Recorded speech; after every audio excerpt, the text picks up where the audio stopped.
On fait une petite réflexion ensemble des vidéos ça. Yon pile monde qui dans une route, peut-être dans une vallée, yon quoi sous yo poté.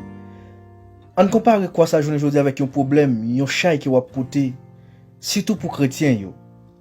Même c'est pas gen que quoi tellement lourd, mi serve pi devant, mi c'est coupé dans quoi.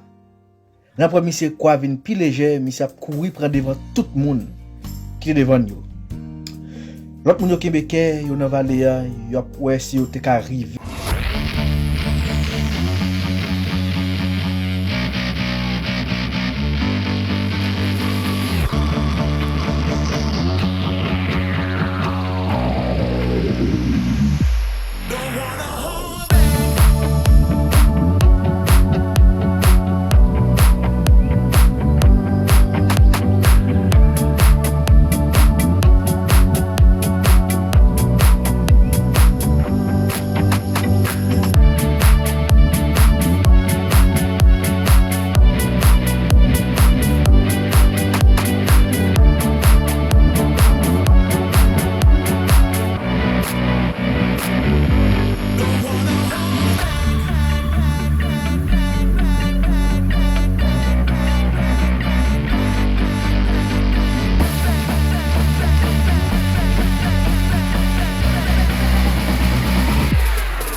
Prends Jésus au sérieux.